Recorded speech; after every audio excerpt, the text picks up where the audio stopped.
This is Paul Pearson, host of Star Time.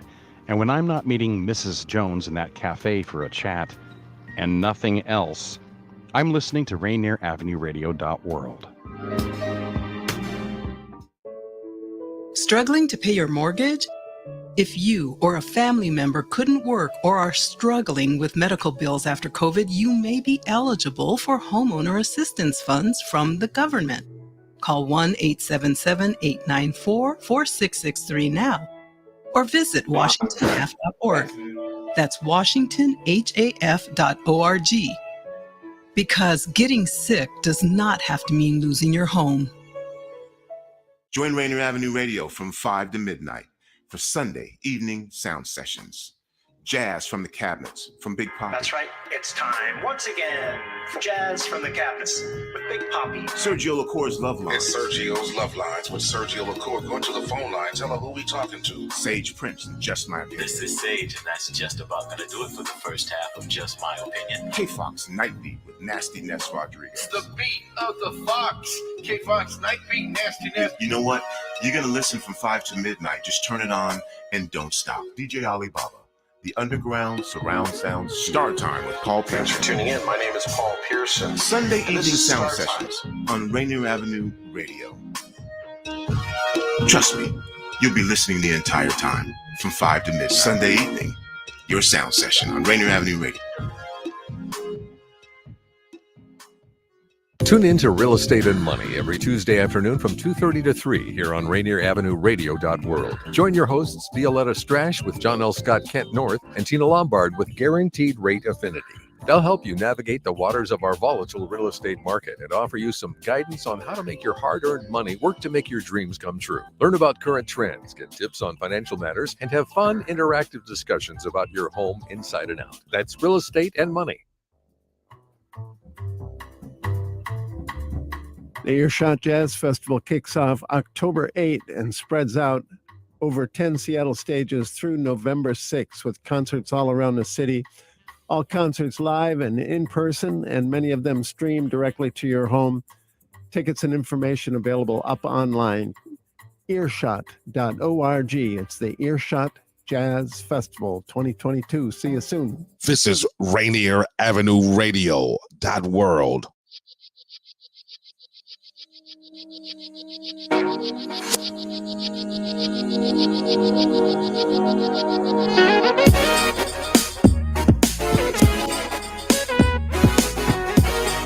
Welcome to this edition of Community Election Connection. It's me, your host, Tony B. And yes, we are doing it again today. It is time for another debate. And for our community, this is a very big deal. This debate today is in regards to the 37th Legislative District. This district encompasses Beacon Hill, the Central District, Rainier Valley, Columbia City, Rainier Beach, and Renton. Our district's legislators are State Senator Rebecca Saldana and State Representative Sharon Tomiko Santos. Kirsten Harris Talley is no longer in this position. Our candidates today will be vying for position number 2. Again, you are listening to Rainier Avenue Radio.world, our series of debates. And we have moderators who I'm going to introduce to you very shortly. We also have a set of rules, and then I'm also going to tell you about the candidates. I am simply I'll just be trying to make sure that everybody stays on time. So here we go. I would like to introduce our moderators for today. And before I say that, office is not an easy thing. And so we really appreciate both of these candidates, their interest in working on behalf of our community. And the same thing with our moderators. Our moderators will be asking questions of the candidates to help you become more informed so that you can make a decision. Some of you have your ballots. I would get this earpiece in my ear at some point.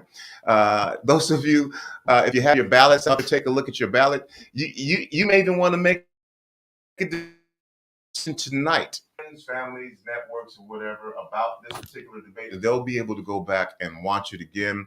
Again, at the end of the day, it's your vote, and your vote counts. That's what this is all about. Again, this is the 37th Legislative District, position number 2. Now to our moderators. One of our moderators is Mr. John Yasutake, a member of our community who's coached and done so many things. He's fought for civil rights, but he's also one of our show hosts on Rainier Avenue Radio. He hosts the show Seattle Here and Now, and then also hosts the show that we just started, What's Cooking in Columbia City. And John, thank you again for doing this. I'm not gonna, read much of about, but take a couple seconds if there's something that you'd like to say before we get started to our audience. Well, to everyone watching and listening, especially our candidates, thank you very much. This is your forum. This is your night. Please share with us your thoughts and what you believe you can do for the 37th district. We've been literally, our whole community has been taking it on the chin because of the pandemic. So I really appreciate this opportunity to talk to you and ask you questions and for you to respond. And again, thank you very much. Very courageous of you to come here and be on camera and to be hit with all these questions, especially my learned colleague next to me. But anyway, thank you. All right. And Clarence, I'm looking for your bio here, and I'm not finding it. There it is. Okay. Born in San Antonio, Texas, to a military family, traveled around the country in the Far East, finished school and college in Florida, and began teaching at the junior high school, and junior college levels before becoming teacher union organizer, working in a number of states over a 20-plus year career. He's currently a community organizer and an advocate for education and community and political engagement. Our other moderator, Mr. Clarence Gunn. Clarence, thank you for being here. Well, thank you, Tony. Appreciate it very much. This is a wonderful opportunity to hear from the candidates about what their positions are on the key issues that impact the residents of the 37th Legislative District. And I just want to say it's all part of engage, empower, and educate the public so they can do the right thing come election day. Okay. I'm going to go over the rules of the debate. And this is how things are going to work. Each candidate will get a 2-minute opening statement and a 2-minute closing statement. Each candidate will be allotted 2 minutes to answer the questions.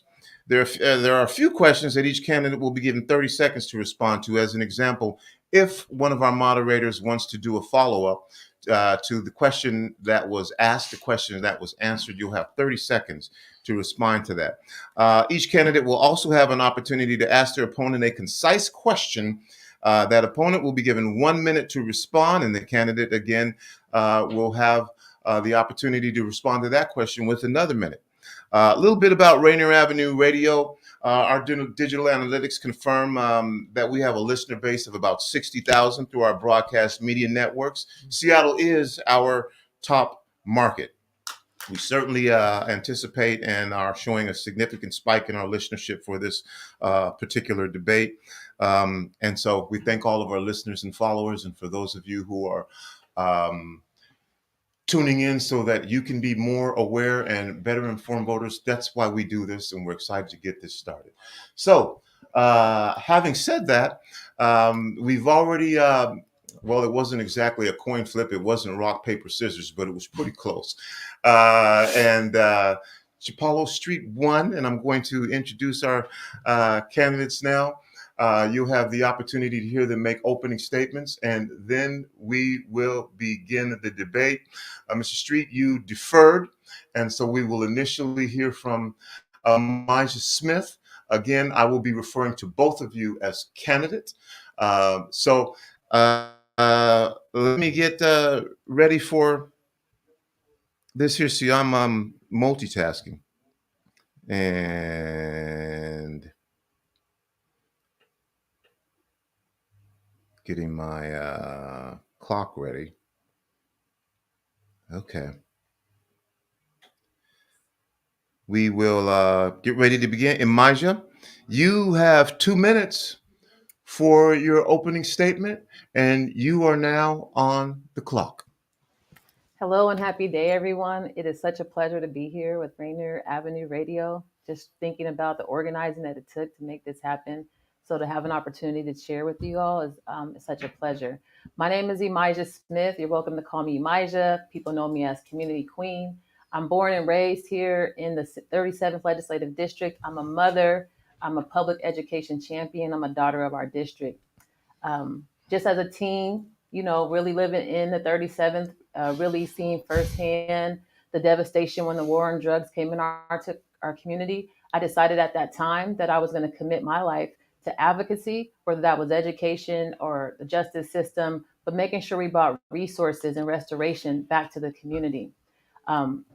I have put myself through college and grad school, and I've had wonderful opportunities to work at organizations such as King County Equity Now, Children's Alliance, Solid Ground, and Odessa Brown Children's Clinic, where I have been able to utilize not only my own personal advocacy commitments, but also my expertise in these professional settings to do policy advocacy for over 10 years in Olympia. Locked arms with families, bringing the youth forward to really talk about the issues that we care about in our community. And what I learned over that time is that our voice is powerful and we have made meaningful change in our community. My work has brought, alongside with our community, has brought some significant wins, a low income, stable housing in the CD South End, Skyway, revenue dollars from the marijuana tax dollars that have come in. We have done such wonderful work. So as a bridge builder, I took this opportunity as a call from community to go ahead and make sure that our voice is truly represented. Those who are working families, those who have lived experience, those who want to transform 10 the status seconds. quo. I just want to share that I am endorsed by progressive organizations, the Washington Conservation Voters, Washington State Labor Council, Senator Saldana, And time. Thank you so much. So I will say I'll be letting you know. I apologize at 10 seconds so that you know where that time is.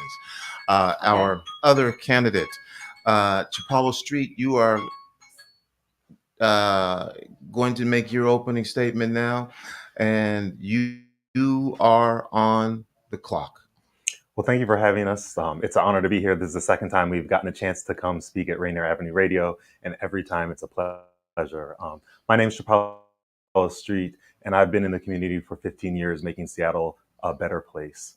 I've taught computer science at a school in South Seattle to make sure that we close the digital divide and folks in the community can take part in the industry that's changing our region. I've advocated for policy at the United Way of King County on their Public Policy Impact Council, and I've built the Democratic Party through a program called Institute for a Democratic Future. Our district's facing some really big issues right now. The price of housing is out of control, and it's displacing families who've lived here for generations. It's making it harder for first-time home buyers to buy a house and build generational wealth, and it's forcing renters to pay more of their paycheck to skyrocketing rents. The pandemic has hurt all of us, and it's too hard for many people to make ends meet. The so-called recovery hasn't been felt equally by all of us, and we have to make sure that working people come out of this better than we went into it. It's not only our paychecks and our pocketbooks that have been hurt by the pandemic, it's our kids' education as well. Our kids are testing farther behind than they used to, and Black and brown kids tested 3.5 times behind their other counterparts. And this really isn't acceptable. We have to make sure that our kids' education is prioritized, and they also have higher rates of mental health and stress coming back to school. So we have to make sure that not only their education is prioritized, but their mental health is prioritized. So I'm happy to be here and honored to be here today to discuss how we move our district forward. You still have 20 seconds left if you'd like to use it. You good? Yeah, thank you. All right. And this is the first debate on Rainier Avenue Radio. Debate, correct, but we have had an opportunity to talk about some of the issues that are important to this community on past episodes. All right. Well, we are your community radio station. We're about to begin. Mr. Gunn, you will be asking the first question. Okay. Your question initially will be directed to candidate Smith. Same question again will be directed to candidate Street afterwards. So here we go. Let's begin. Mr. Gunn. All right. Good evening. The 37th Legislative District is one of the most diverse districts in the state, in the country for that matter.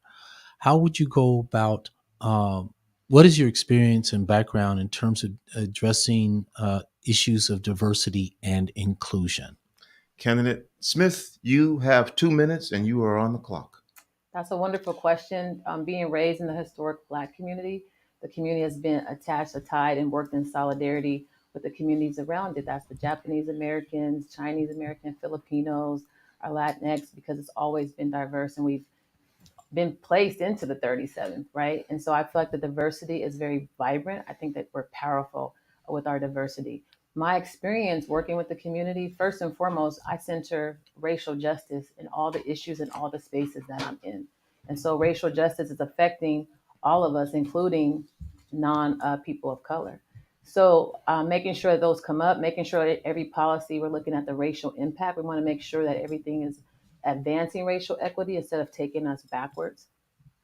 I would also say that being a PTSA president at Mercer Middle School, I've been the PTSA president at my son's elementary school at Dearborn Park as well, working with the diverse groups and the families. The community has changed with the gentrification, and so it's brought in more vibrancy. So really learning from families and my advocacy in education, dual language learning, making sure kids are getting nutritious food, making sure that children are feeling welcome and they feel that they're safe with their identity.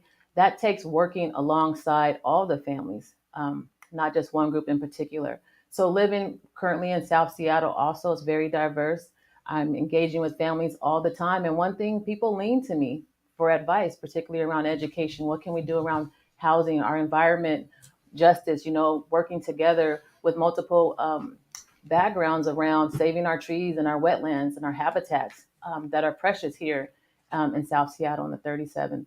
So inclusion is definitely important.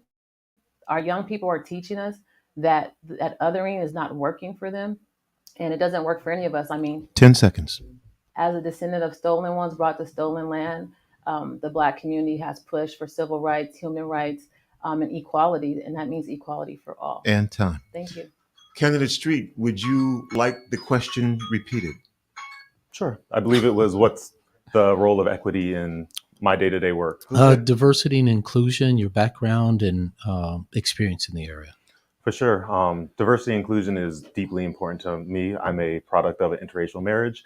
So this has been something that I've grown up with and I've worked towards in both the private sector and in my volunteer work. So when I was at Microsoft and a manager there, I instituted a rule where every hire that we had on our team, we had to include at least one person of an underrepresented minority, gender, or sexuality in that interview process. And it resulted in a team of 40% people of color or LGBTQ people. And that was far above the Microsoft average. I've taken that forward into my campaign. Our campaign staff is over 83% minorities, LGBTQIA, or women. And so this is something that I live on a day-to-day basis. I've also done this through my volunteer work. I was a professional soccer referee. However, part of that is giving back to the community and mentoring other folks. And soccer is an international sport. We are lucky to have great diversity in this district. And so working with the Somali community at the African Cup or the Somali Cup, working with the Hispanic community in La Liga, those are different places where I have worked with other communities within our district. I'm also the only candidate who has their campaign literature translated into 4 other languages because I want to make sure that I meet the other communities where they are.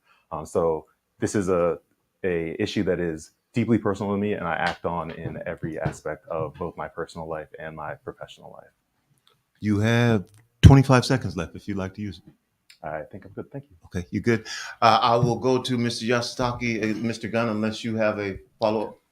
Mr. Yasutake, your question, and your question should initially be directed to Candidate Smith. Okay, Candidate Smith, if elected, what would be your first action to address the issue of homelessness in the 37th District?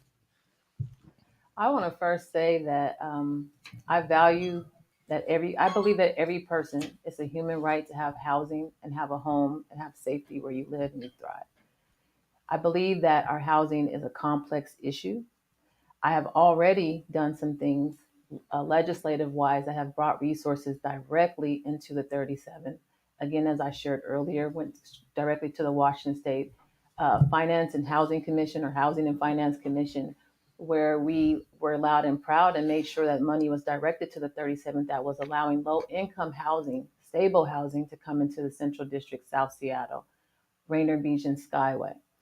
In addition to that, the things that I'm doing is making sure that I'm sitting on committees on the state level around housing justice, as well as the housing trust,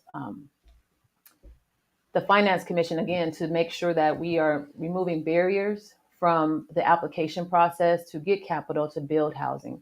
I'm working in relationship and in partnership, engaging with the Lived Experience Coalition. So those are the folks who have the experience of being unhoused, that are closest to the issue and bringing solutions.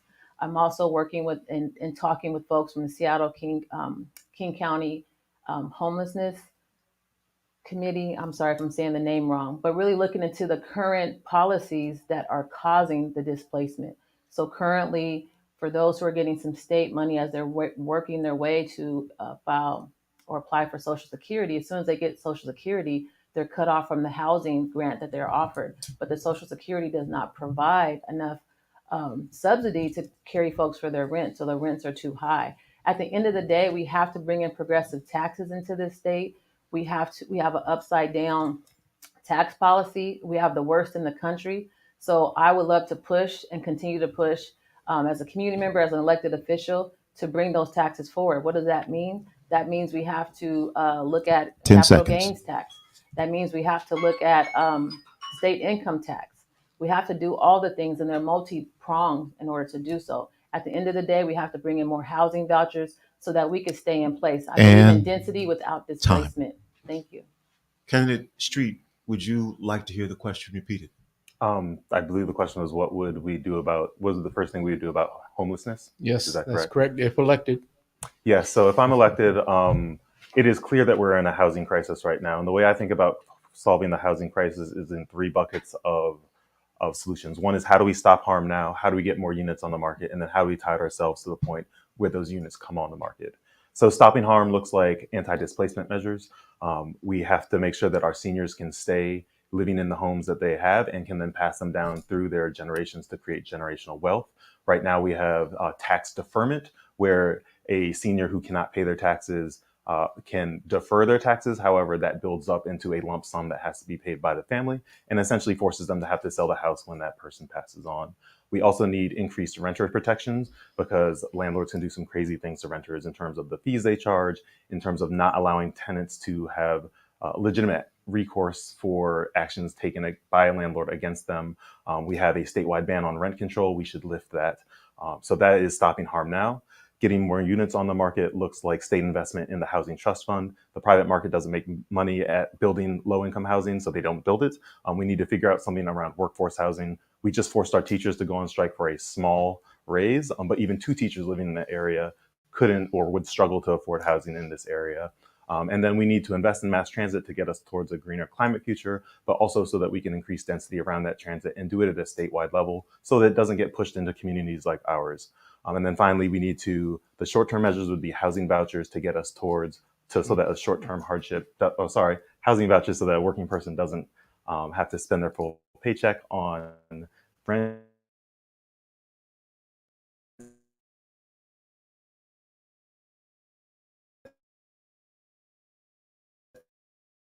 And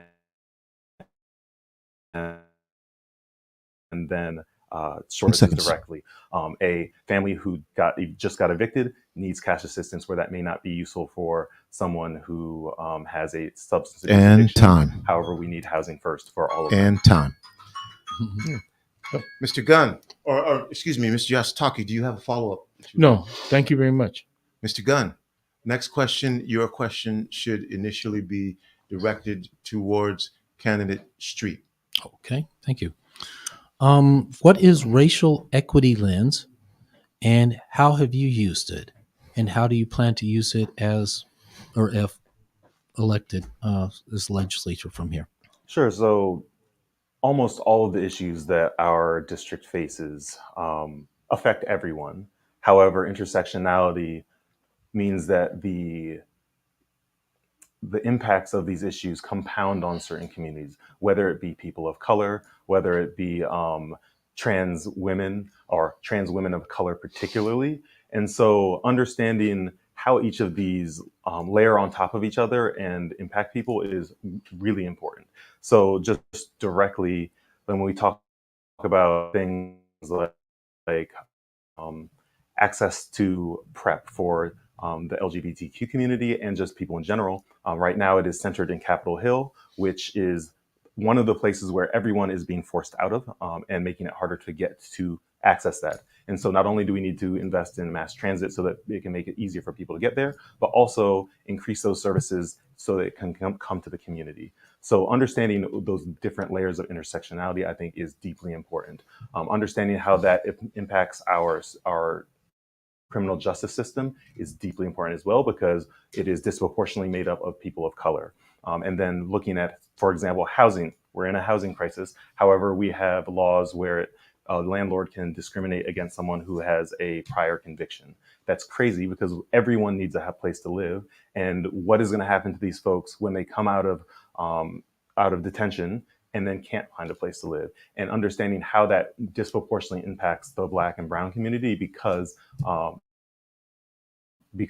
institutional racism that has been built into our justice system. So fixing that not only allows us to get past our housing crisis, which helps everyone, but it also helps the communities that have been most impacted by these racist policies. 10 seconds. And so I think that just like climate change is a huge thing that we need to take a climate lens towards all legislation, we need to take a racial equity lens towards all legislation as well, because this is a huge problem that we need to address. Candidate Smith, would you like the question repeated? Please. What, excuse me, what is a racial equity lens, and how have you used it, and how do you plan to use it if elected legislator from this area? 2 minutes. Thank you. So to me, a racial equity lens is you have to look at how resources are spread out equitably. Oftentimes we think about things being spread out equally, but when you look at the disproportionality on certain populations, you have to push the resources in a way that lifts everybody up to a place of equality. And I see that the racial equity lens is a tool to really eradicate, or a process to eradicate, racism.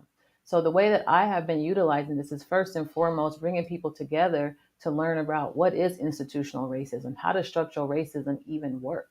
What does that look like? This past weekend, just had a base building conference that the community and I have put together over the past few years, bringing people from all diverse backgrounds to be in one accord around how we would strategize in trying to eradicate racism. Another way that I've been really active is on the state level, being part of the racial equity team. So that's coming together with lobbyists, community members, actually reading the legislation and looking at the intent or what the outcomes would look like. So if the outcomes are going to harm more people of color, then we want to educate legislators and try to move in a different direction. So my whole life is really about racial equity, anti-racism, and also anti-Blackness. So I'm constantly educating people in the community about how, not only what it is, but how do we work together in solidarity. So the racial equity team is probably the best approach when I think about it on a legislative level. And the way I would move that forward as an elected official is making sure that all legislations using a racial impact type of process, that we look at all legislation so that we are not doing unintentional harm and causing more oppression on people, particularly people of color who've been historically marginalized. That's our Black and Indigenous and also our Latinx communities. But again, I say that we are all harmed by racism, and we have to stop and slow down and look at the humanity in each other and make sure that we're seeing each other and work in solidarity so that we can move forward in a space of healing or in a place of healing. And time. Thank you. Mr. Gunn, do you have a follow-up that you would like for either of? No, they answered it. Thank you. Okay. You're listening to Rainier Avenue Radio .world. Again, this is our community election connection. This debate is for the position of 37th Legislative District, Position 2. Our candidates are Emijah Smith and Chipalo Street. The district encompasses Beacon Hill, Central District, Rainier Valley, Columbia City, which is where we are, Rainier Beach, and Renton. We are going to take a short break here. But before we do, I'd like to remind everyone that tomorrow we'll actually be at Town Hall. We'll be broadcasting live from the Alex Dugdale. We are presenting a few shows from the Earshot Jazz Festival. And so we'll be there. If you want to come by and see Alex Dugdale, stop by our booth and say hello to us. And then on Saturday, the playoff game between Garfield and Lincoln. This will decide which of these two teams will ultimately be one of the 6 that go represent the Metro League in state. That will start at 2 o'clock. We'll be back, Mr. Yasutake. When we come back, you will be asking the next question. You will be initially directing that question to candidate Smith. We'll be right back here on Rainier Avenue Radio.world right after this.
Welcome back to Rainier Avenue Radio.world. It's me, Tony B. I am your host. This is your Community Election Connection.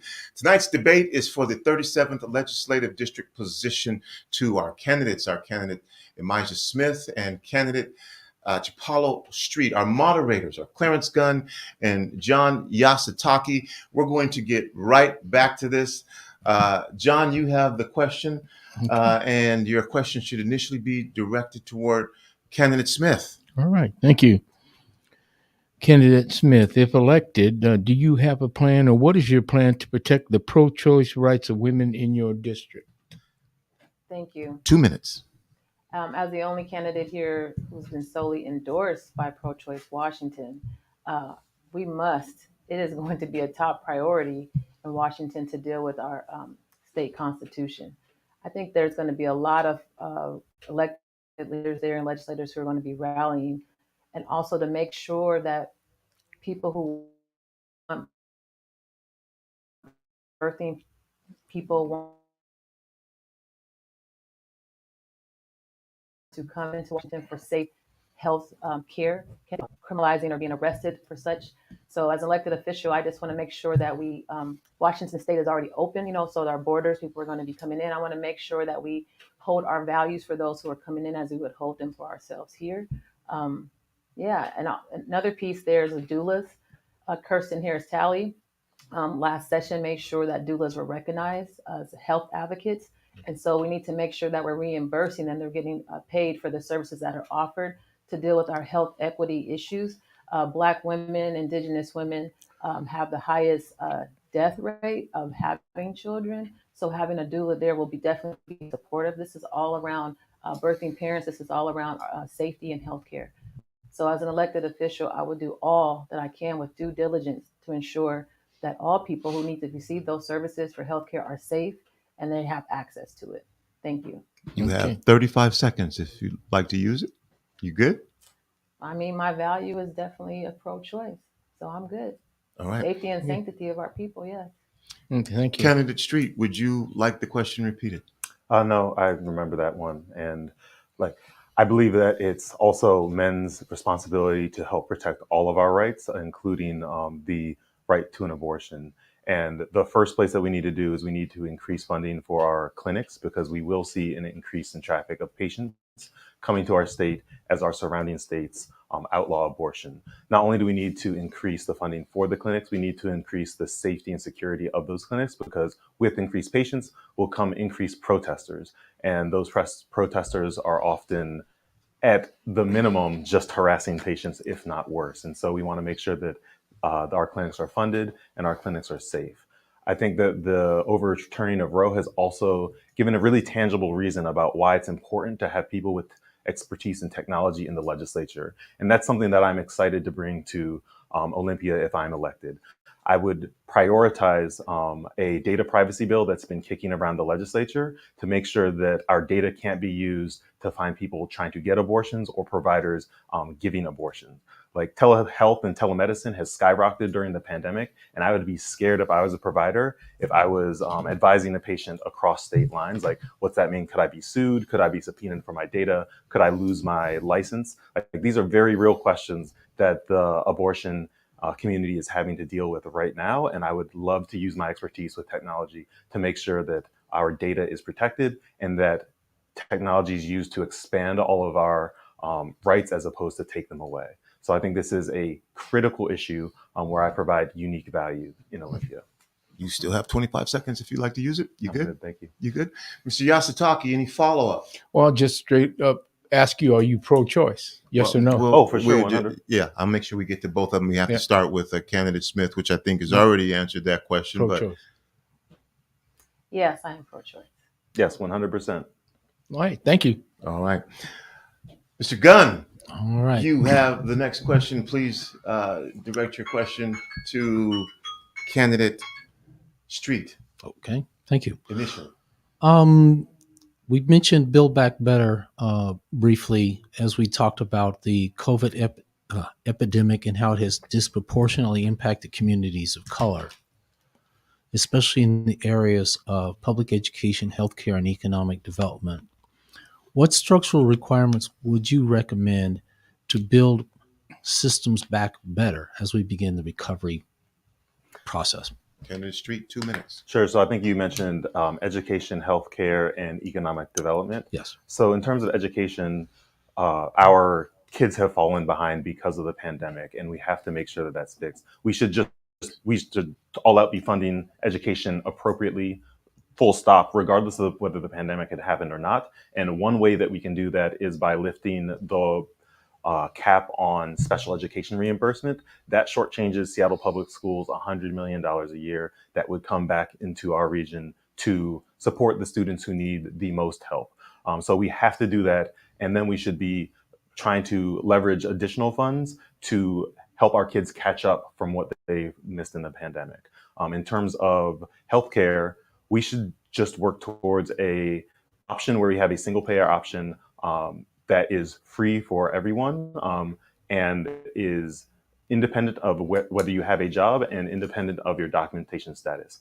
Everyone needs healthcare, and the pandemic showed us that single individual healthcare attributes to our public health as a community, and making sure that everyone has access to it is deeply important. And then in terms of economic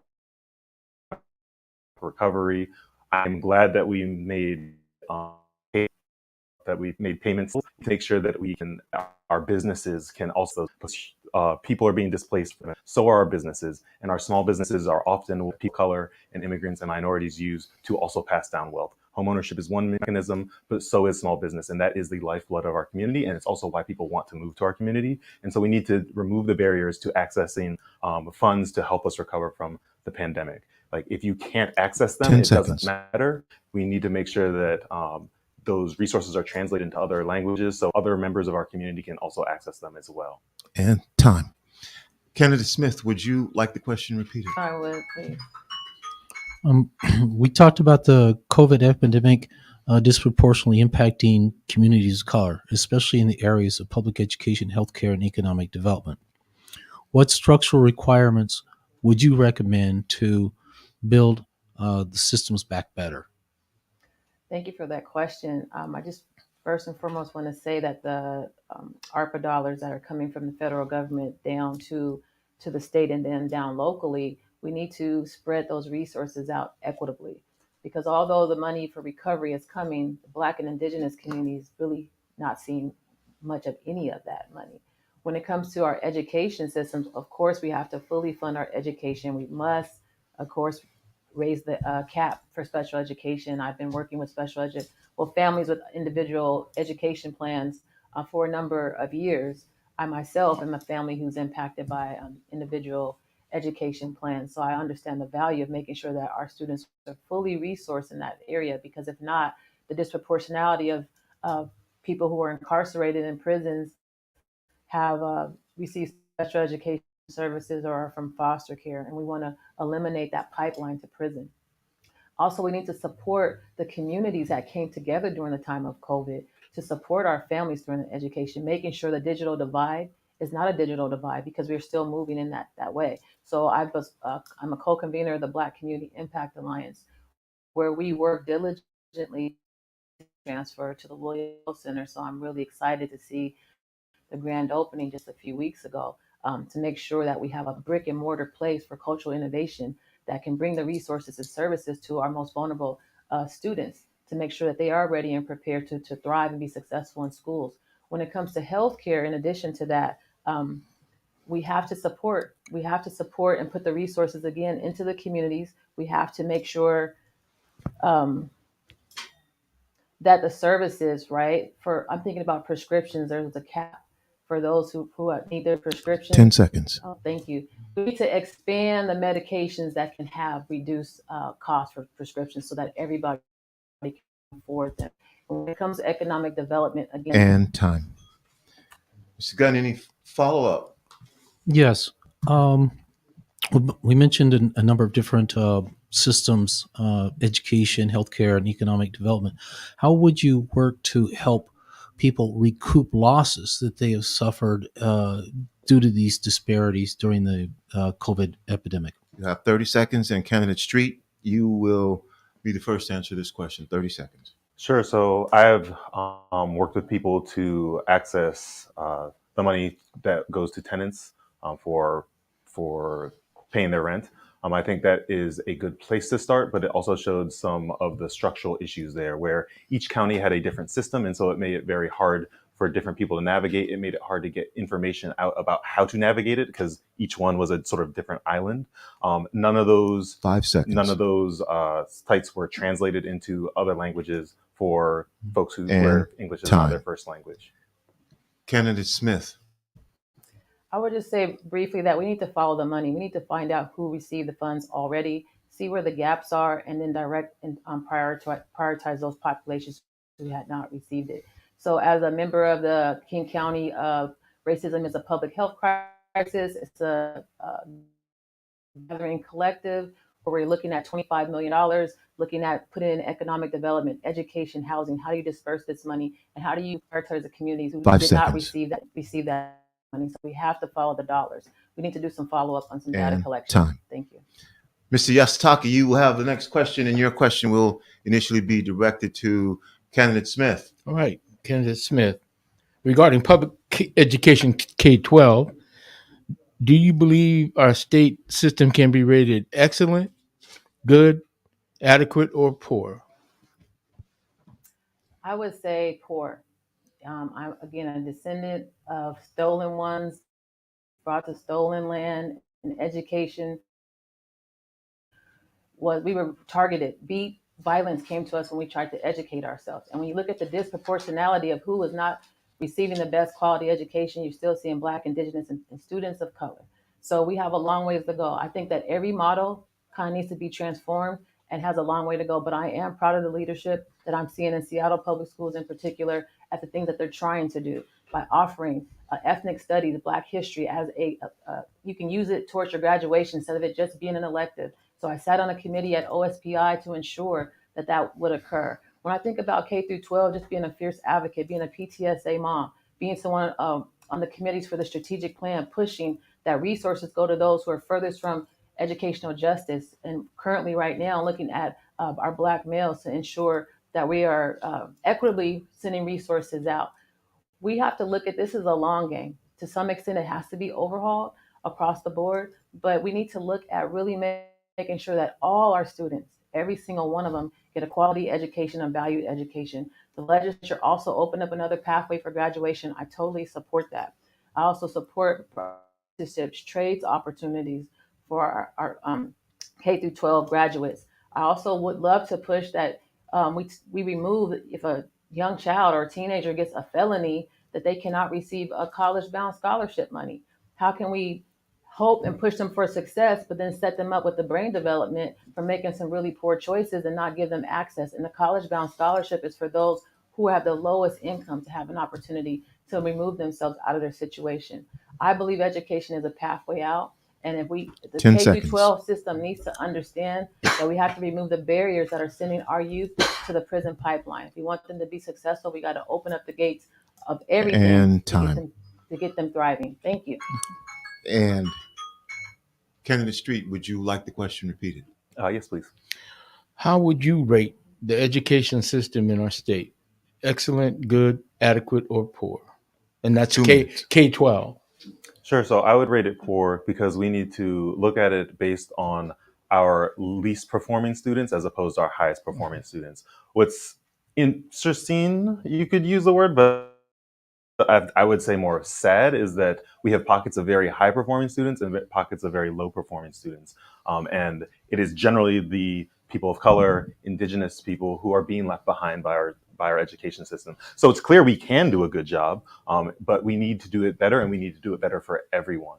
So things that we need to do better: over 50% of our kids tested not proficient in math and science. That's scary in general, but it's scary especially when we want kids to go either into tech or into the trades as well. Like, these are skills that are really, really important to have. And we have a rich wealth of riches in terms of private companies here, and we should do public-private partnerships so that all kids are able to either go into tech or to go into the trades and apprenticeships, because those are also good paying jobs that provide a stable life.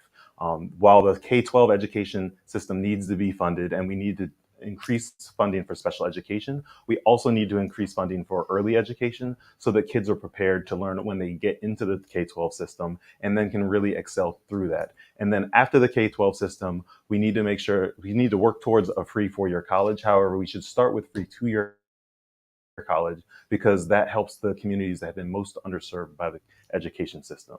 So circling back to your original question, I think I would rate it poor. However, there are examples of excellent education within this state, and we need to learn from that and make sure that all kids have access to those excellent educational opportunities. Hey. You still have 10 seconds if you like it. You good? Yeah, I'm good. Thank you. Mr. Yasutake, do you have any follow-up? Just a simple question for Candidate Smith and Candy Street. Based on your rating, how would you give the state? What would be the state's rating with respect to educating children of color? Candidate Smith. Based on my rating of all of the education system, what rate would I give the state on educating students of color? Yeah. Poor. That's good. Thank you. Candidate Street. Can we go lower than poor? Very poor. Yes, very, very poor, abysmal. Like I mentioned earlier, Black kids tested 3.5 times or levels behind their counterparts. I think that's disgraceful. Yeah. Mr. Gunn, we're going to go to you in a second, but because I'm the host, I get to interject whenever I'd like to. And so initially, Candidate Smith, my question will be directed to you, and I'm going to give you each 1 minute to answer this question. I would like to know your thoughts on the early education network in the state of Washington, birth to 5. And I heard you mention early education as being vital. And we do know that 85% of the brain development is done by the time a child is 3 years old. So, Candidate Smith, you have 1 minute to talk to our audience about the early education systems or network in the state of Washington and what you think. You can talk about what you change. You can talk about what works. You have 1 minute. Thank you. I believe that our early learning network across the state is strong. I'm really appreciative of the early learning providers. I want to shout out to Miss Annette, who passed recently, for being a staple in our community around early learning. I have been pushing for early learning universal preschool for over 11 years with the Children's Alliance, being in Olympia with the families, talking with families one-on-one, being a parent myself with children in early learning, having that experience, and it's very valuable, and it's vital, right, to the success of meeting some standards by the time your child is in kindergarten. So the framework, the advocacy in the state is strong. We've made some really wonderful wins over the years for having even federal level looking at universal preschool. 10 seconds. And so my work is just being with the families, educating them around the legislative process, how to effectively advocate and influence a legislator to push the things that we need, and making sure we got access to more childcare in the state. Thank you. Candidate Street, would you like me to repeat the question? Sure, thank you. Tell me what you think, and you brought it up when we were talking about K through 12. The early education network in the state of Washington, the early education infrastructure, and talk about whether you think it's successful, what can be done better, if you think that there are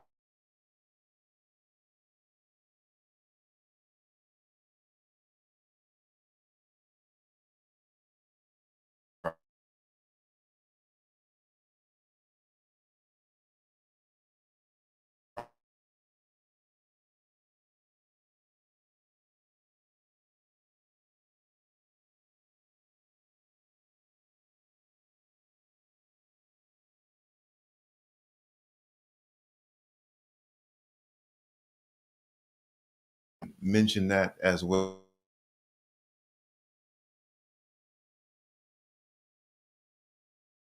With pain.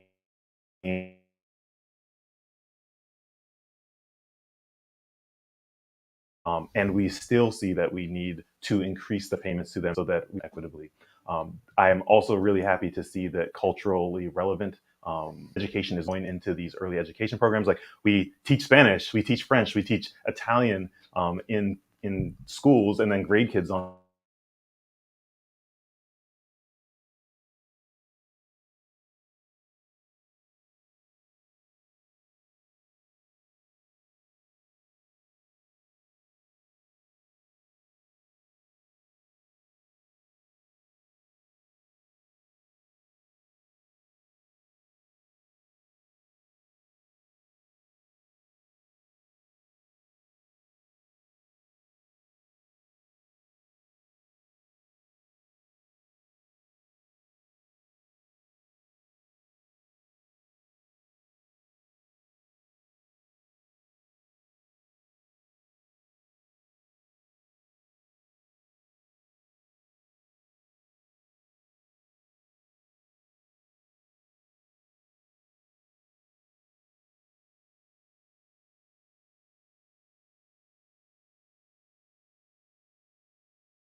to see our IDs, even though we had done nothing. I continued walking. My friend stopped, showed him his ID, and told him who I was. That didn't stop the Brown police from calling out for backup. When Providence police caught up with me, they beat me so badly that they had to take me to the hospital before they took me to jail. So I believe that we have to hold acts of negligence like that accountable, just like any other profession.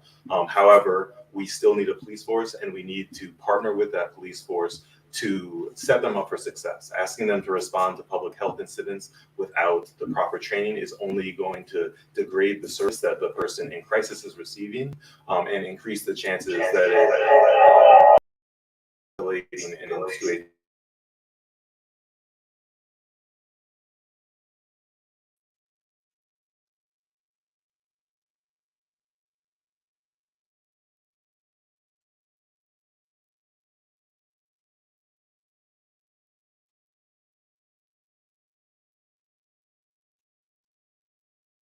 something that should disqualify them from being a police officer, and they should go find a different profession. We should also amend qualified immunity so that it is easier to hold acts of negligence accountable. Because if we don't have trust with the police force, and if we aren't confident that acts of negligence will be held accountable, then we won't ever have confidence with the police force and build a relationship with them. So I think if we think of more comprehensively about public safety as more than just police officers, as in counselors in schools, mental health professionals responding to mental health crises, violence interrupters coming into the community and stopping violence before it happens, getting guns off of our streets. I think if we think comprehensively about that, we'll have a better outcome for the community, and then eventually a better relationship with the police force. Candidate Smith, would you like to hear the question repeated? Please. Mr. Gunn. Going on.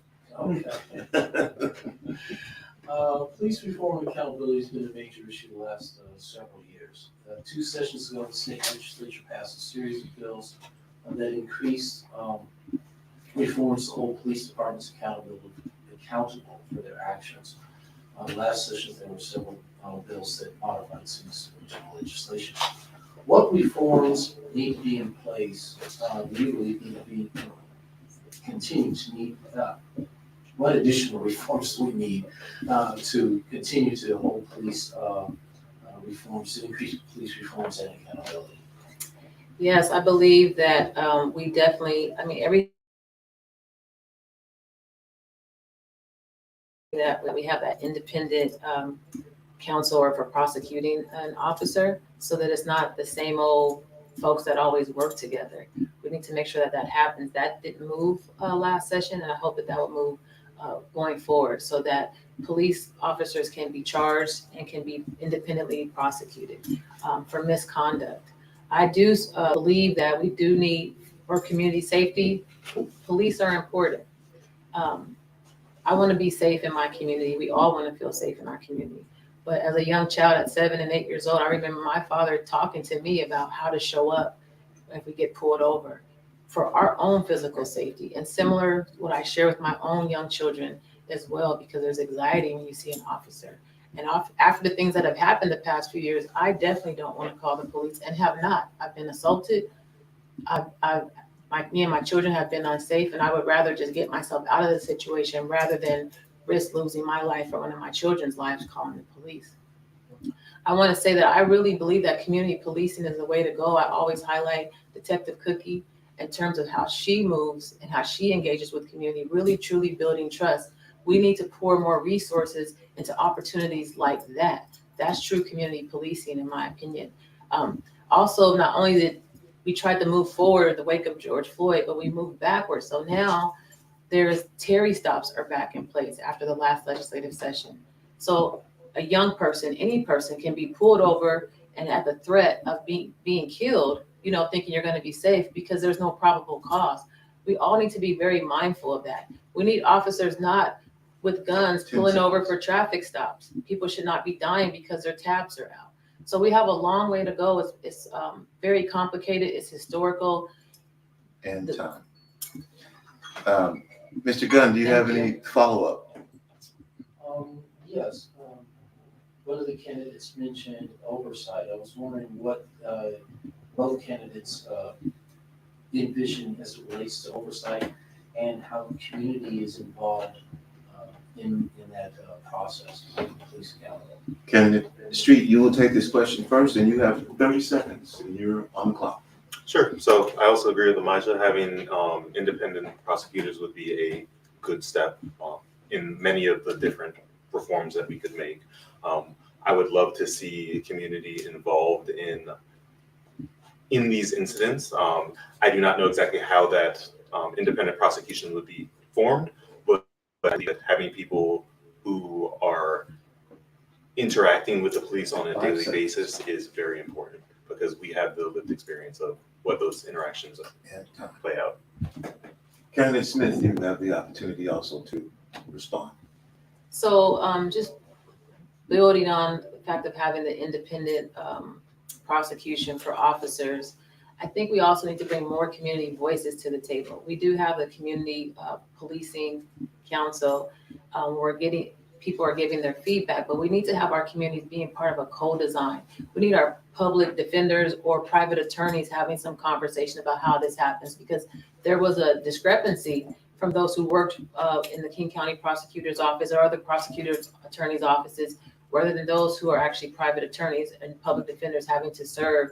Because if their voice is not included, then we may be moving a policy that's really still not going to work for us. We need those who can truly hold folks accountable and do it in a way that we're not wasting time and wasting money in the process.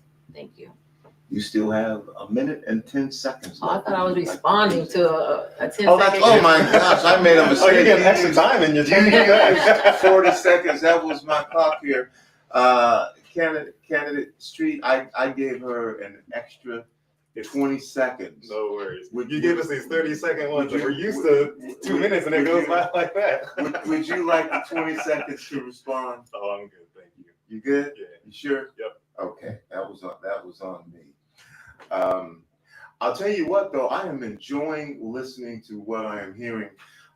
We're going to take another break, and then we're going to come down the home stretch. Thank you to our moderators for the questions that you are answering. Thank you to both of our candidates for the way that you are communicating with us on the 30,000-foot level, and then also on a grassroots level. I just commend you both for that. We're going to go to break here, and we'll be right back. When we get back, candidates, you will have the opportunity to ask a question of each other. Candidate Smith, you will go first. You will have the opportunity to say yes or no. At that point, Candidate Street, you will have 1 minute to respond, and then I will ask you the same. Would you like to ask a question of your opponent? And at that point, if you say yes, you'll ask the question, and then you'll have 1 minute to respond. So you'll have a little time to think about it. You can add some context before you ask the question if you'd like to. I'd also like to say thanks to one of our sponsors, the African American Leadership Forum, and Don Bennett. Thank you for sponsoring this debate.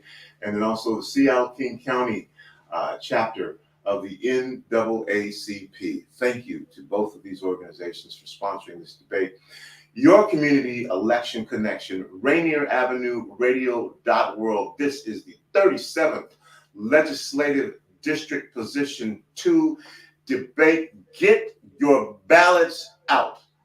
We're coming down the home stretch. Each candidate during this next section will have 1 minute to answer the questions. This is your opportunity to make a decision. Candidates, be aware again that we have noticed an uptick in our listenership during this time, and you're reaching our community. So we'll be back right after this. Rainier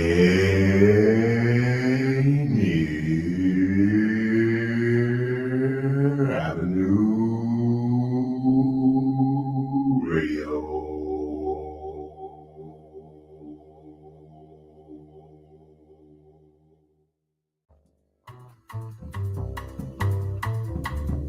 The Earshot Jazz Festival kicks off October 8th and spreads out over 10 Seattle stages through November 6th with concerts all around the city. All concerts live and in person, and many of them streamed directly to your home. Tickets and information available up online. Earshot.org. It's the Earshot Jazz Festival 2022. See you soon. What's on your heart? Are you exhausted at the lack of progress for people of color in business, politics, and life? This is Cindy Bright, the host of Heartbeat Radio. Each week, we explore this heart condition in the country that is affecting you and me. We have real conversations about what's necessary for change.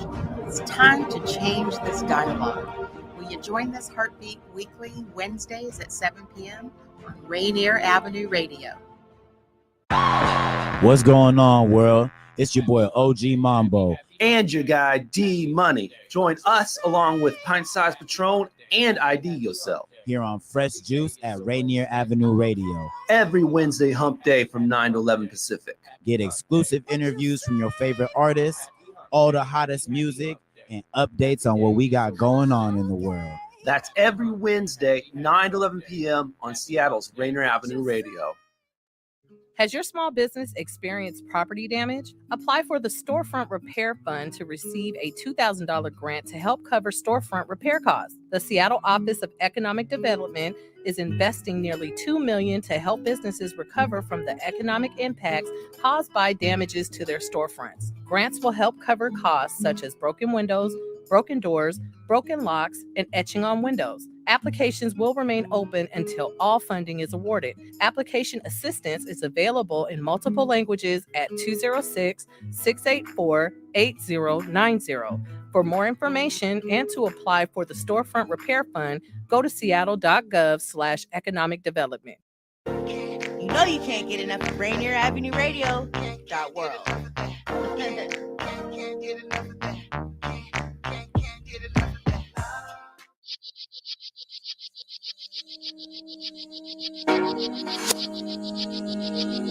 Welcome back. Rainier Avenue Radio .world. It's me, Tony B, and this is your community election connection. Tonight's debate is for the representative of the 37th district. This is the district that we are in. We are coming to you live from Columbia City.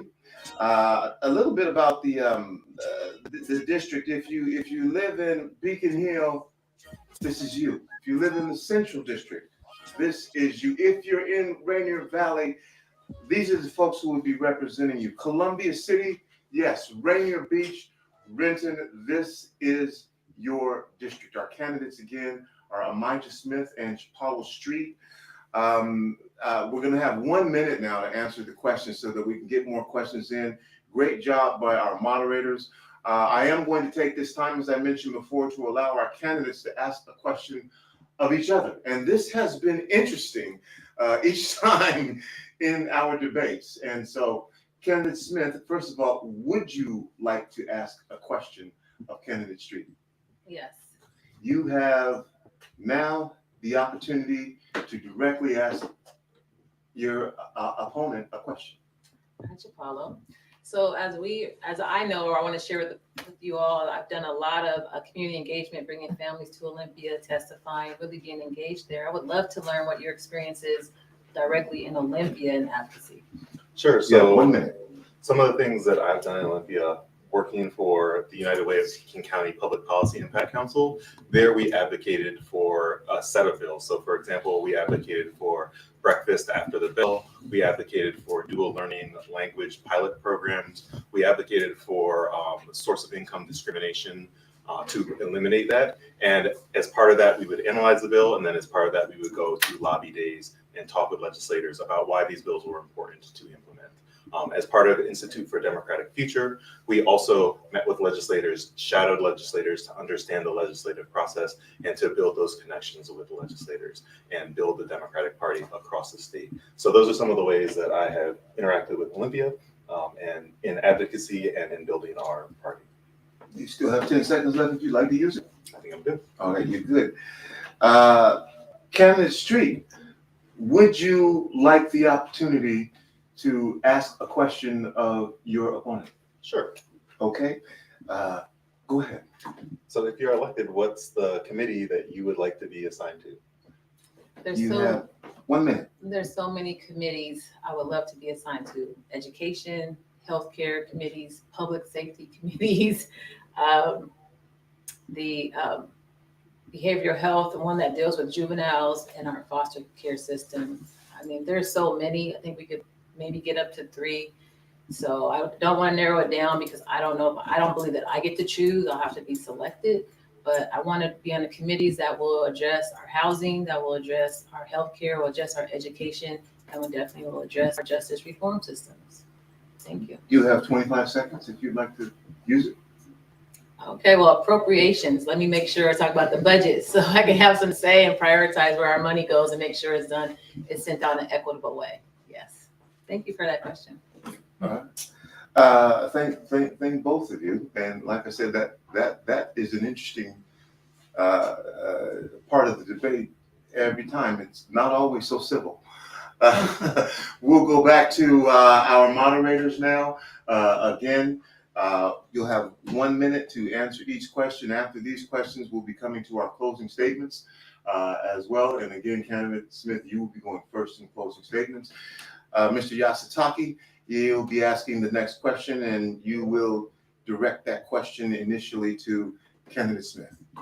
Candidate Smith, if elected, what is your position on a state income tax, and explain your position? My position on state income tax is that we need one. I'm pro on state income tax. My position around that is because those who make the least amount of money, our working class families, carry a larger burden on our taxes than those who make more money.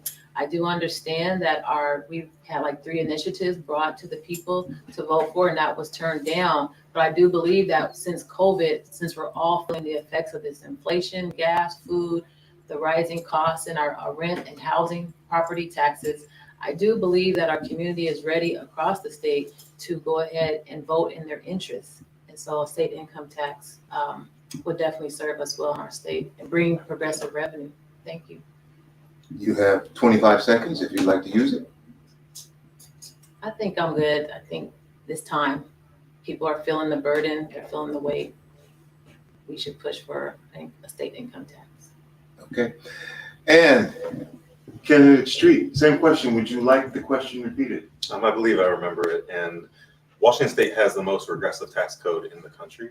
We need to make sure that all individuals and all businesses pay their fair share in taxes. So to me, that looks like keeping our capital gains tax, which funds our early education system, strengthening our estate tax, closing corporate loopholes so that large businesses pay the same or pay their fair share, just like we are making small businesses pay taxes.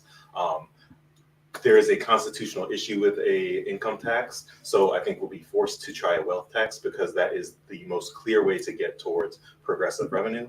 However, I would prefer an income tax because it has been tried in other states before. It is something that can be withheld as opposed to trying to estimate someone's wealth and then ask them to pay it after the fact. However, just like things in the federal legislature have been stymied, local, state, and municipalities have been able to try new things. And so I think we can try a wealth tax, and a wealth tax and income tax aren't mutually exclusive. So even if we go and pilot a wealth tax, that doesn't mean we can't bring an income tax in. 10 seconds. Okay. You good? Yeah. Any follow-up? No, I think your position is very clear, and I think you did mention that wealth tax, etc., as opposed to a straight income tax, which, based on my knowledge, I'm going to have to get you to ask a question out of that. Okay, I'll let you go. Thank you very much. Okay. Mr. Gunn, you have the next question, and that question will initially be directed to candidate Street. Okay, great. Environmental justice. Communities of color have disproportionately been impacted by exposure to toxic chemicals and unsafe living conditions, especially here in the 37th legislative district. What is your knowledge and awareness of those environmental issues here in the district, and what plans do you propose to remediate those conditions? Candidate Street, you have 1 minute. Yeah, like you mentioned, environmental justice often is disproportionately felt by communities of color. We have traditionally had one of the most diverse districts in the country, and so it's not a surprise that those injustices fall disproportionately on us. For example, planes fly over Beacon Hill daily, and one of our large borders is defined by I-5, which is a highway, so we are exposed to larger air pollution and noise pollution as well. So for me, I'm a proponent of getting out of single occupancy vehicles. I think that would allow us to improve our safety and get us towards a good greener climate future. So for example, we have two of the most dangerous roads in the state in Rainier Ave and MLK Way.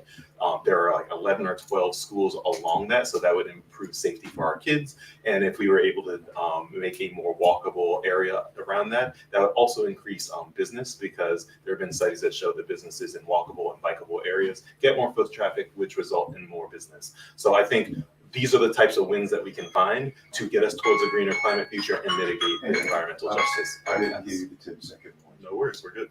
Good. Any follow-up?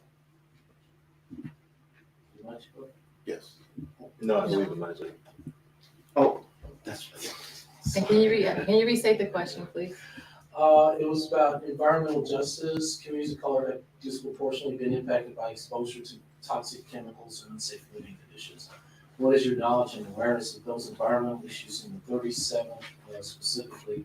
And what plans do you have or propose as the legislature to remediate those conditions? 1 minute. Okay, I want to just quickly say that I'm the only candidate here that's been solely endorsed by the Washington Conservation holders. I have lived experience with the toxins and the pollutions here in the 37. Our environmental justice issue is a racial justice issue, right? So as has been shared, is that the air pollution and quality, I think the airplanes present about a third of the pollutions that are in our air in the Beacon Hill and South Seattle areas.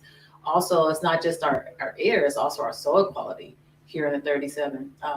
The noise, also not just the airplanes, but also from the light rail. The community organized to keep that underground, and we were overstepped and brought it to the top. Also, MLK is a way that people want to get around the freeways. So a lot of trucks for decades have been driving and polluting the air. So I've worked in the healthcare field for 10 years. I work with families directly who are dealing with asthma and other chronic diseases. And time. So I know firsthand. And time. Thank you. You are listening to Rainier Avenue Radio.world. It's me, Tony B. This is our Community Election Connection. Once again, I'd like to thank our sponsors of this debate. This particular debate is for the 37th representative for our district, the district that we are in. And Rainier Avenue Radio is proud to be broadcasting from the Columbia City Theater. Mr. Yasutake, you're going to have the next question, but I'm going to ask a question of both of you, just curious. And Candidate Street, I will start with you. What is the role specifically that you think or you believe that Black media specifically and ethnic media plays in our communities? And you have 1 minute. Let's just first look at what role media plays in our society. It gets truth out to the community. It informs people of the important issues of the day. And who has information really controls who has power. And so I think that Black media will not overlook the issues that impact our community, whereas that may be second fiddle to sort of the more mainstream media.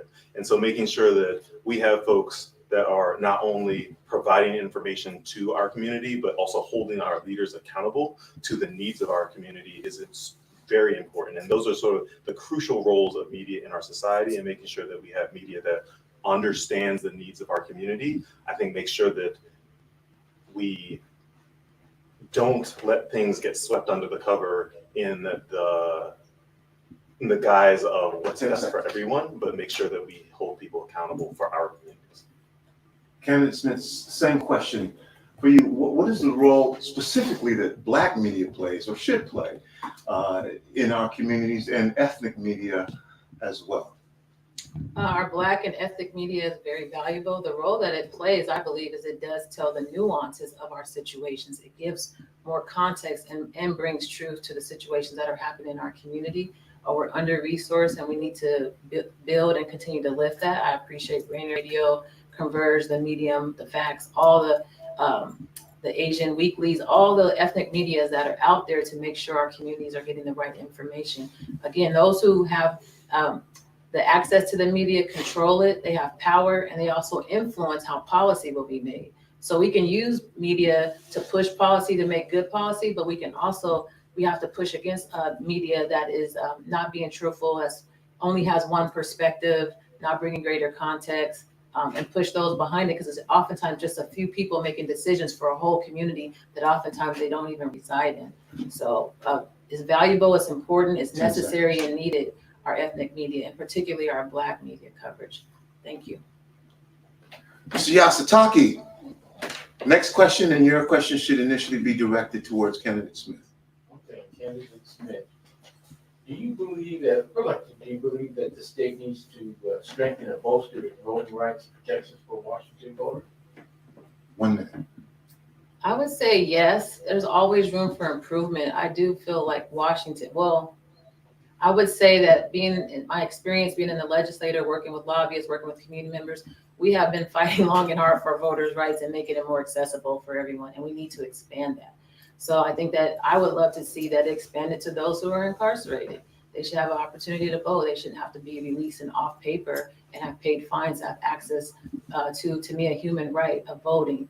So we do have a ways to go, but I do appreciate our state, mailing ballots, making it accessible for people to vote and exercise their right. And I encourage all of you, no matter how you choose to vote in this election, please just practice your right to vote, that's a civic right that people sacrificed and lost lives and worked hard for. And as we can see on a national level and other levels, they're trying to fight and take those rights away. So we have to keep moving that forward and making sure everybody's voice is heard. Because if you reside here, you're paying taxes here, you deserve to have a voice in the policies. Thank you.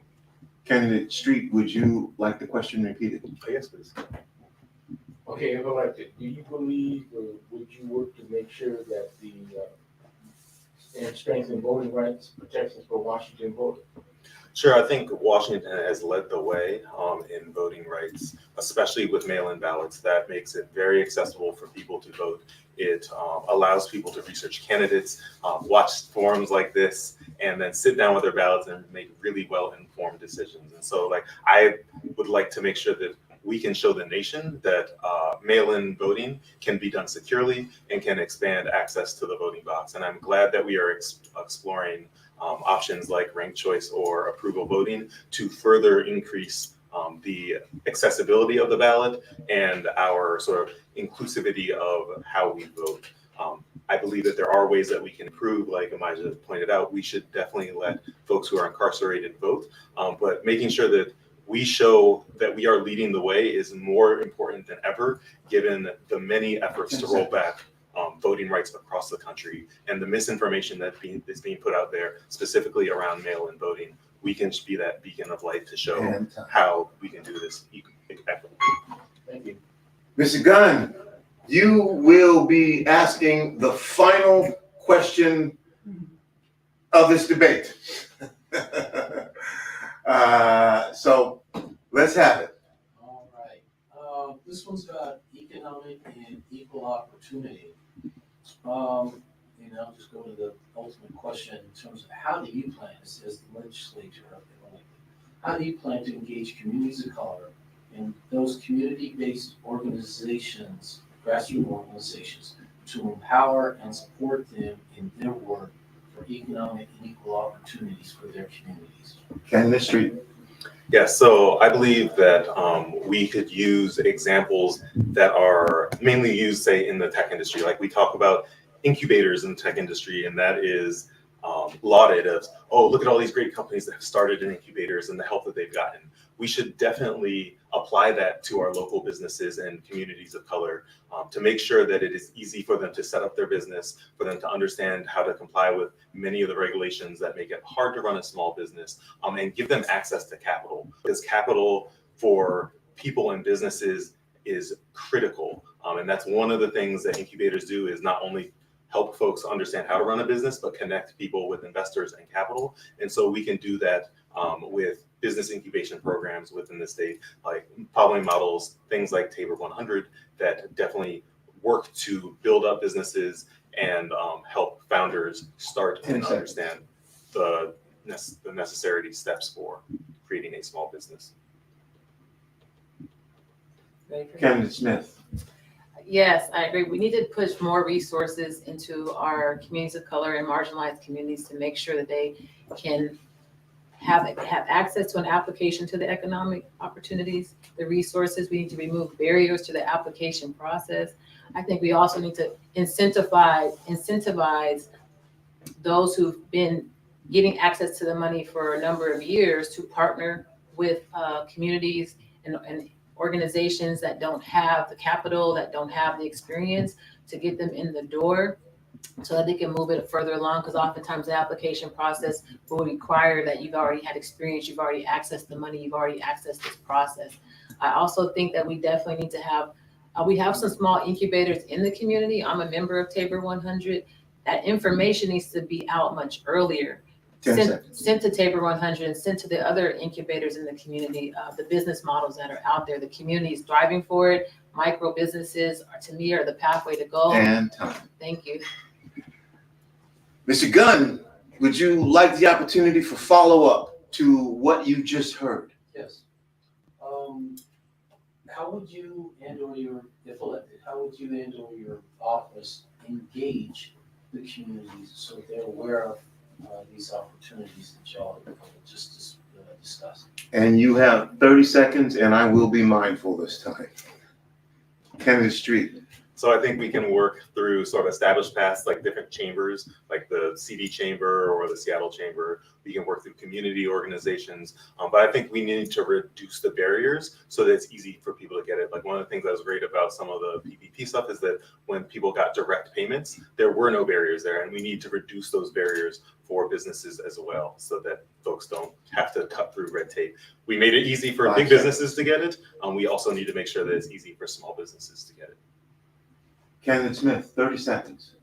You know, in my leadership, I believe you have to build relationships. So you have to already be in relationship. You have to go back and make sure you're staying connected to the organizations and having the partnerships along the way in the role as an elected official. You don't get up there and forget the community. You don't wait till the last minute. You stay informed and engaged. You show up, you be there, you stay, and you co-design. You create all the pathways for those who are experienced it, have the lived experience, are at the table with you making those decisions. 5 seconds. Just staying engaged is the best way to go, and making sure, again, the information comes out early, not the last minute. That's it. That is it. That is our community election debate for position 37. Our candidates are going to have the opportunity for final statements. So this is in radio what I call killing time, so you can prepare. You can think about it.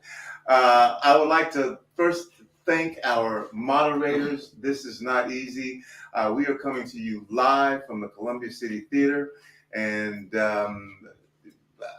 we have a small crew in here, but Mr. Clarence Gunn and Mr. John Yasutake, I think you deserve a round of applause.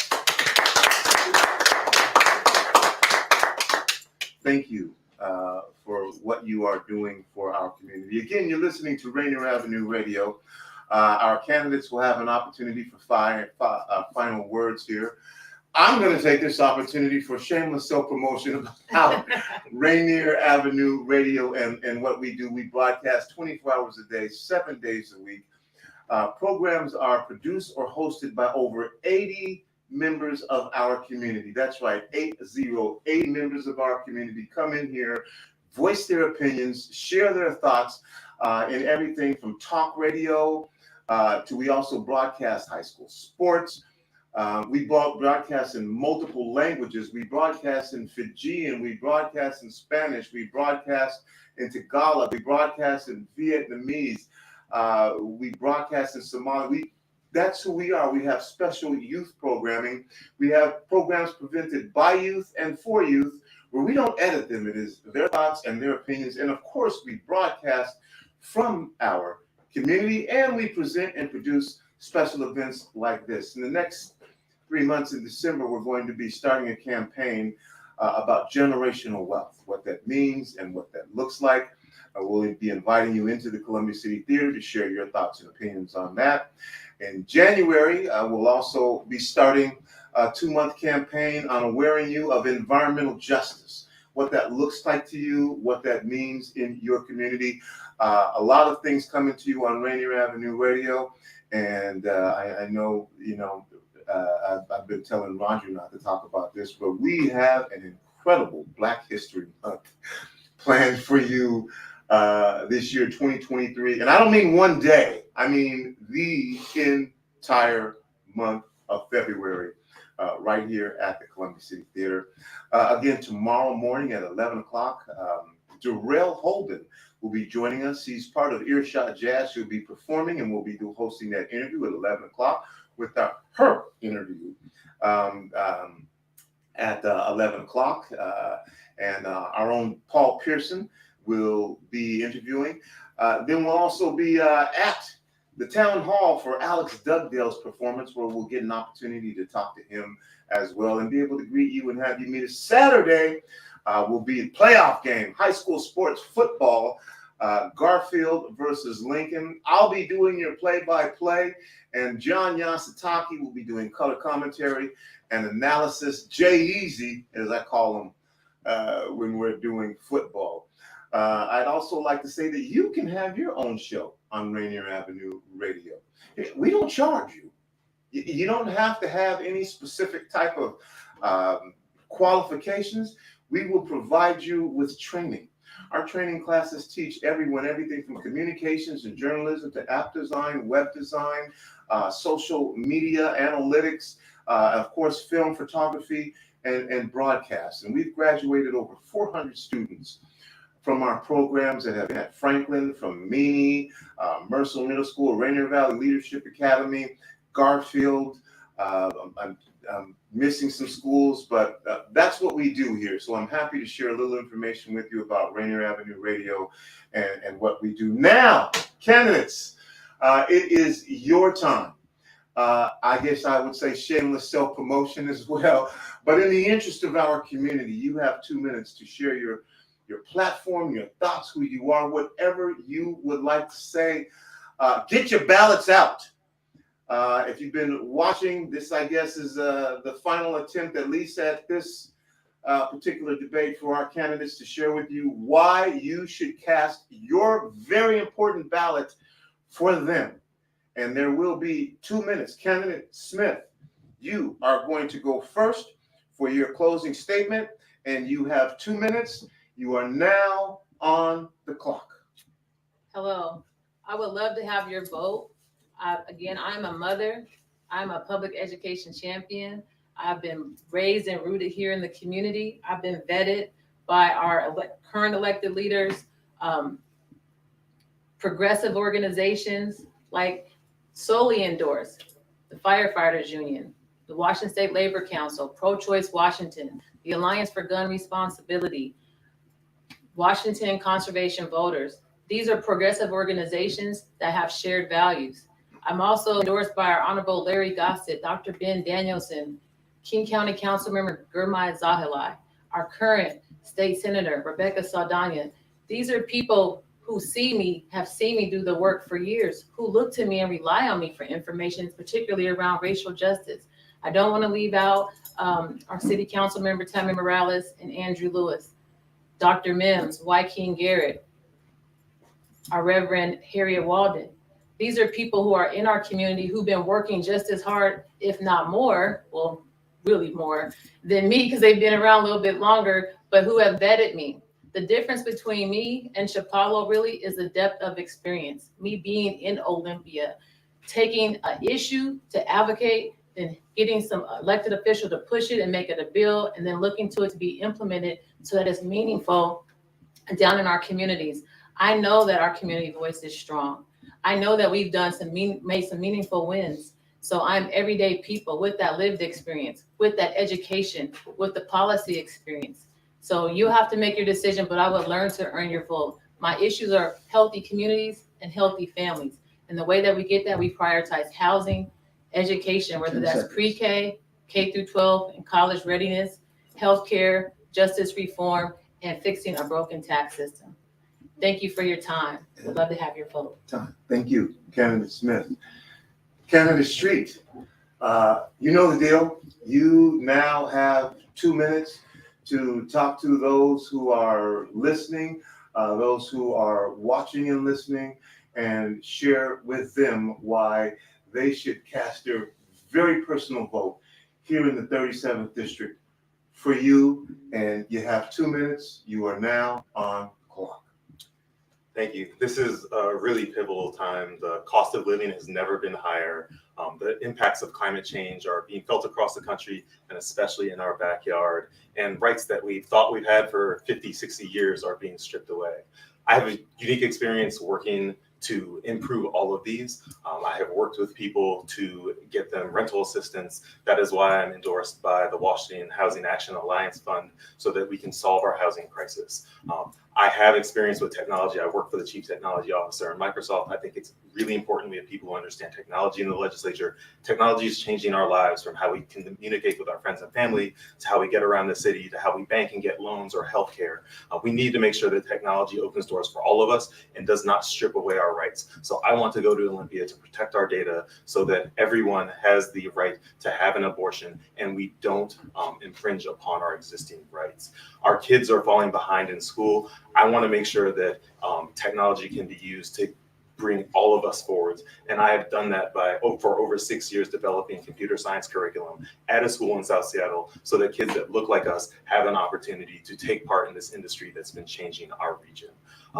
I've been a member of a union. I stood with that union during a work stoppage, so that gives evidence that I would support other working people when they advocate for better compensation, wages, and working conditions. These are all things that are core to me that I've been doing forever.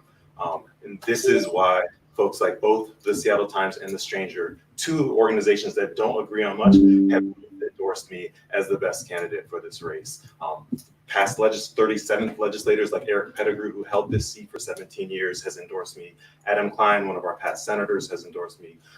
Port Commissioners Hamdi Mohammed and Sam Cho have endorsed me, as have other state legislators and organizations.